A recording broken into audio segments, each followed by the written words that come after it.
AFME, the Association for Financial Markets in Europe, is a pan-European association comprising of a very large number of financial organizations in Europe with a mission to support and advocate for deep, transparent, well-functioning and sustainable capital markets in Europe, serving the needs for both corporations and individual investors.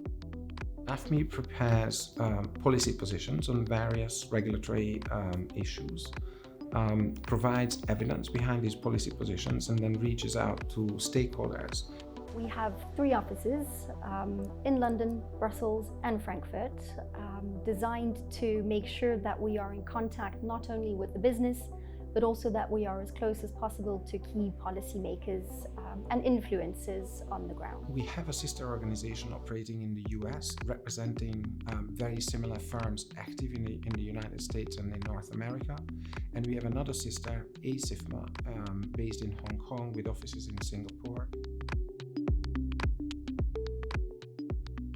There are 2 major functions of capital markets. One is to efficiently allocate savings of people into productive investments in the society to support growth.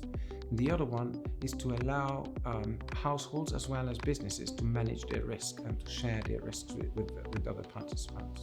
Well-functioning capital markets are a cornerstone of the European economy. We want to have a sort of better mixture of financing tools available to corporates, to businesses, whether they're large or small, so that the EU is not over-reliant on bank financing. The main challenge at the moment in the market is fragmentation.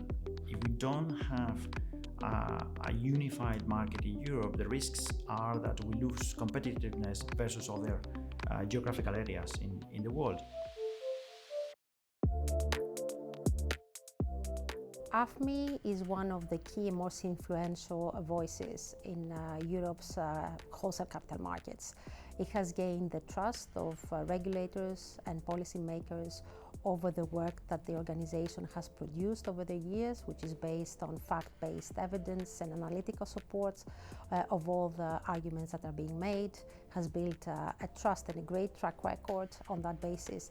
Having a unique and a stronger voice gives us a much better chance of making sure that the policies that are implemented are efficient and they continue to boost a good and well-functioning capital market. We can deliver to policymakers the views of our members, which makes simply the outreach sort of more efficient for them. They know what the industry thinks when they speak to AFME.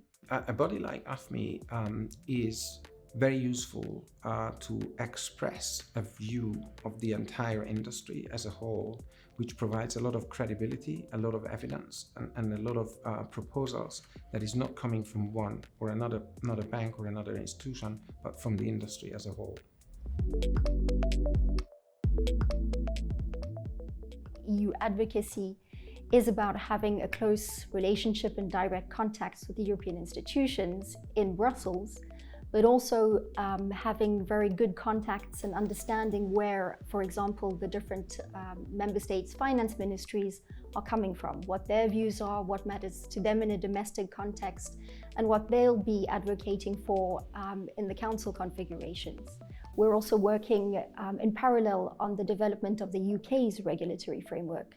And there, the process is similar. We have good relationships with the UK authorities. We've had them for a number of years, and we continue to foster them and maintain them. The board consists of senior executives from the major financial organizations in Europe.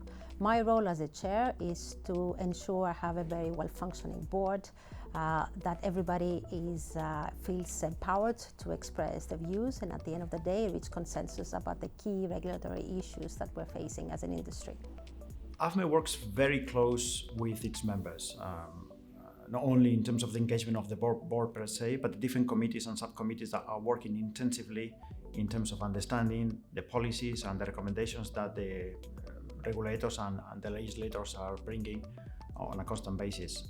The board is responsible for maintaining governance, maintaining strong standards, also ensuring consistency and transparency on the regulatory issues that affect the industry.